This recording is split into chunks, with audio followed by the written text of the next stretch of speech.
Can all demons together defeat Muzan? Which ones would pose the most threat to him, and which ones would be defeated in a matter of seconds? Well, firstly, I think we can all agree that normal demons would pose no threat to Muzan. All Hashiras and Tanjiro combined barely succeeded in defeating him. The biggest reason they managed to pull off such a colossal feat was due to Tamayo's help.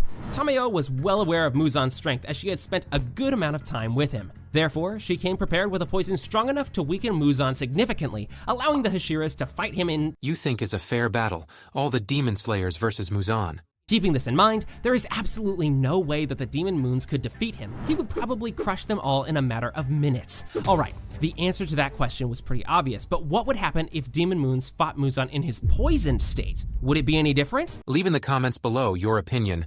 Don't cheat. Army of demons. Additionally, all demons are made from Muzan's cells, which means that he has complete control over them. The cells act as a double-edged sword, offering great strength to the demons, but at the same time, making them vulnerable to Muzan. In season 2 of the anime, when Akaza visits Muzan to inform him about the Muzan train incident, the Demon King is pretty furious at him. In his fury, with just one look, Muzan inflicted immense damage to the poor demon. Do you guys remember this part from the anime? This basically implies that the Demon King, no matter how weakened he is by injuries or even poison, can defeat any demon in a matter of seconds. So, if we wanted to make this comparison realistic and fair, we would have to strip Muzan of his ability to control other demons. Only then can the Demon Moons have a fair fight with the Demon King. Therefore, let's take away this specific ability of Muzan for a second and compare how each demon would fare against him in a fight. Which ones would be able to hold their ground and fight for a long time, and which ones would die quickly. I think demons will win this battle with Muzan. First upper moons would be Gyotaro and Daki. The two siblings have two advantages. One is Gyotaro's blades, giving him significant crowd control over Muzan's tentacles, and the other one is the fact that they need to be decapitated at the same time in order to kill them. Muzan's tentacles are pretty strong, and having the ability to take care of them is a considerable advantage. Unfortunately, Gyotaro lacks speed and strength required to battle a powerful adversary like Muzan. What's more, Daki is his weakness, and even Muzan believes that Gyotaro can do much better without her. All in all, both of the siblings would be killed. Do you guys like this two demons? 5. Gyoko. Gyoko has some really strong abilities such as teleportation and spawning large fish monsters from his pots. Considering the fact that Gyoko has been on Muzan's side for a long time, the Demon King is well aware of his tricks and techniques. Gyoko's abilities may work on someone who has no information about him, but for the Demon King, he's a piece of cake. I think Muzan will kill him quick and faster than the last two demons.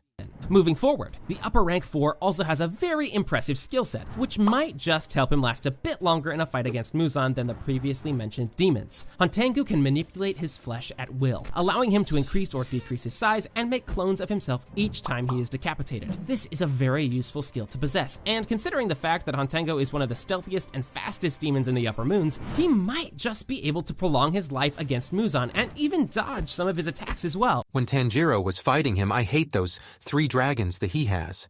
What's more, he doesn't possess enough strength to actually deal any significant damage to the Demon King. Alright, here's where things begin to get serious, with the next challenger being the one and only Akaza. The upper rank 3 would definitely pose some problems for the Demon King, and let me explain why. Akaza was insanely strong even as a human, and now as a demon, he is on a completely different level. Leave in the comments below, who is your favorite demon? Possessed only by a few demon slayers. This power, when awakened, can prevent Akaza from sensing his opponent's fighting spirit, making him useless in a fight. However, this ability is unique to the demon slayers only, meaning that Muzan would not be able to hide his presence from Akaza. What's more, he also possesses the ability which allows him to pinpoint his foe's weaknesses. All of that, coupled with his exceptional martial arts skills and speed, would definitely allow him to land a few blows on Muzan. Due to his experience and overall much greater strength than Akaza, I think Akaza will hit him multiple times, but everybody know Muzan is stronger than Akaza. Would Doma fare against him? It's pretty unfortunate that we weren't shown the full extent of Doma's powers and capabilities in the manga. However, based on what we have seen, Doma is not to be underestimated, as he is a staggeringly powerful foe.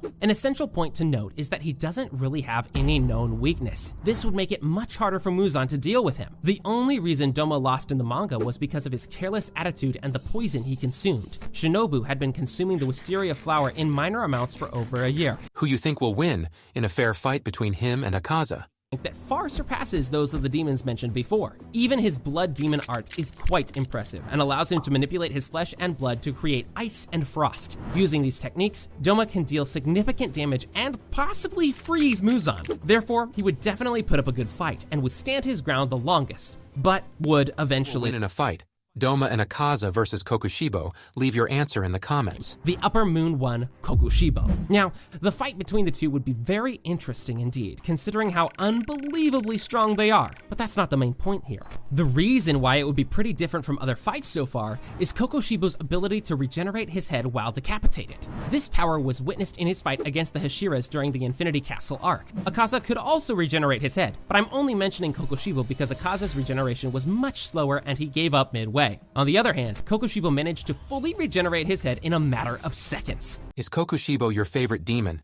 Leave your answer in the comments. Even when Muzan decapitates him, Kokushibo will survive and continue to fight. Additionally, Kokushibo is the only demon capable of using breathing techniques, which makes him all the more dangerous. His moon breathing combined with impeccable swordsmanship would give Muzan a pretty tough time. A point to note about his regenerative abilities is that he only managed to regenerate his head once during the fight with the Hashiras. He may be able to do it multiple times, but subscribe if you like this video and leave a like. ultimately, the fight would end in the Demon King's favor, but it would definitely take some time. And now, the final question. What if all Upper Moons fought him together? In general, each Upper Moon is usually as strong as a Hashira. Some of them are even more powerful, comparable to the strength of 2 or more pillars. Even Shinobu agreed with this statement. Therefore, we can say that this would be similar to Muzan fighting a dozen Hashiras at the same time, which is more than he fought during the Sunrise Countdown arc. This would be the greatest battle of all Demon Slayer history, and would you like this fight to happen in Demon Slayer? Leave your answer below.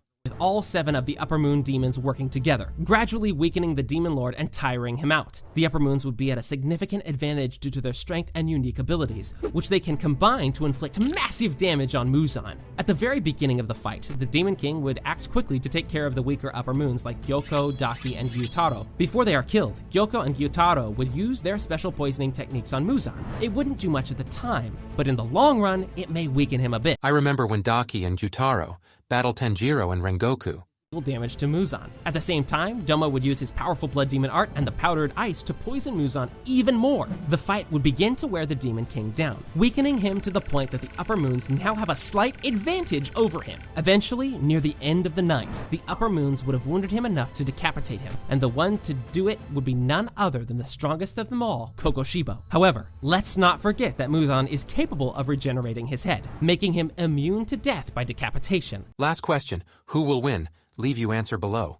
Considerably, making it extremely hard for him to kill the remaining demons. The battle would eventually come to an end with the sun rising and burning all the demons, including Muzan, to ashes. Therefore, the end of this incredibly long and impressive fight would be a tie, and none of them would be standing victorious at the end. Subscribe, like this video, comment below if you like Nezuko.